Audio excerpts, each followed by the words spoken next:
Mark, what a finish there. Did you see that coming at any point during the game? Well, we gave ourselves a chance by hanging on in there and staying in the game. And whilst it's only one, managers will all tell you that you've always got that chance for something unbelievable to happen.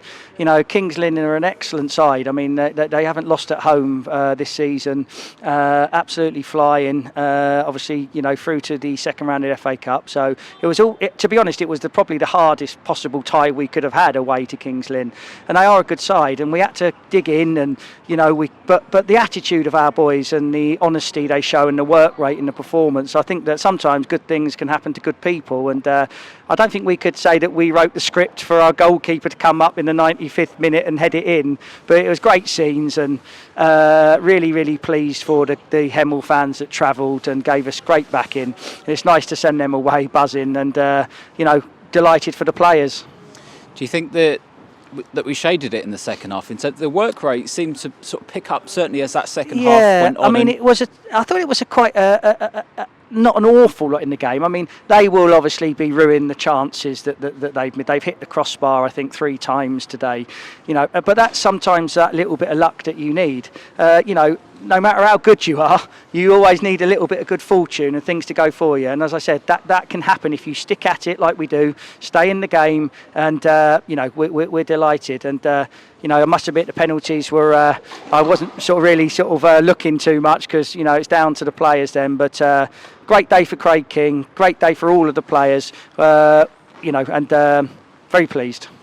And the fans especially made a trip down here, and they certainly made their voices known towards the end, and even cardboard cutout Kev made an appearance. Yeah, so, it was good. Kev was here with his cardboard. He doesn't miss many games, and we had a little bit of fun at the end there, holding up the cardboard cutout. And we appreciate the support as always. And as I said last week, we're doing okay now. It's a bit of a slow start to the season, but the group are coming together, and sometimes people forget that we're basically a whole new team. There's hardly any players that were with us last year, so it does take a little bit of time. But as long as we keep working hard, keep humble, and we move on to the next game, which is a very tough one against Eastbourne. There was a few walking wounded there a little bit at the end.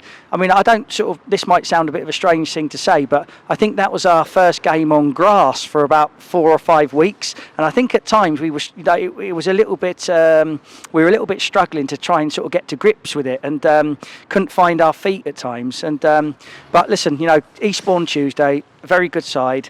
They got a good result, I think, at Ebbsfleet today. Danny did ever so well with them last year to get them in the playoffs, and we've got to try and recover from the effort we put in today and try and go again on Tuesday in the league. But pleased for the lads and the supporters. I very much doubt I'll say this too much, but Craig King, the goal scorer and the penalty hero, you must be delighted after that victory. Definitely. I think the main thing is we've come to probably the hardest draw we could have got away from home. I think they're unbeaten here all season in the league. And we stuck at it. There was tough times. We actually showed determination to keep the ball out. I think the main thing is just showing that we weren't going to give up. And that's probably that's the thing that I'm happiest about the most. I know it's all fun and games, me scoring and then saving a couple of penalties, but I think the attitude we've shown, you enjoy playing in the team when they're putting bodies on the line and we're not giving up. Fair play to them. They were very good. You knew they knew what they were doing. But yeah, like I said, it was the hardest draw we could have got, and we come away winning the game. I don't think anyone can complain with that.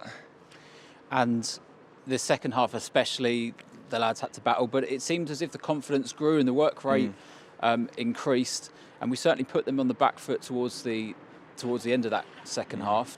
Did you see, or did you feel the momentum turning for where you were? Yeah, definitely. I think we rode our luck a bit. Obviously, they hit the crossbar, might have to save a couple, but I think they surprised me a bit because they did step off us, and that's when our confidence started to grow. I think they started to get a bit shaky, which I was surprised at, and I think that's what led to us growing in confidence throughout the game. I think Josh put in a couple of great deliveries that we didn't get in the end of. There was a corner in about the 90th minute that I asked to go up for. They said no, and then he put it front post, and then I knew I was going up for the next one because I knew exactly where it was going, and I knew I was going to put it in the net. So happy days. I'm going to keep on talking about that for a long time as well. I'm sure you are. We did speak on the coach on the way here, and you said that you would would make it to the penalty shootout, and you'd score. Well, you said you saved 4. I think you saved 2. Yeah, I saved 2. But no, still, nevertheless, I think the goal makes up for it. Yep. And yeah, we said we'd do a duet on the way back, didn't we? Yeah, we might sing a bit of Elvis on the way back and have a little drink and enjoy it. But no, yeah, happy days. We can't be sad about that, and I'm glad that we can make the Hemel fans a bit happy on their way home as well, which I'm sure they will be. And on to the next round. On to the next round, yes.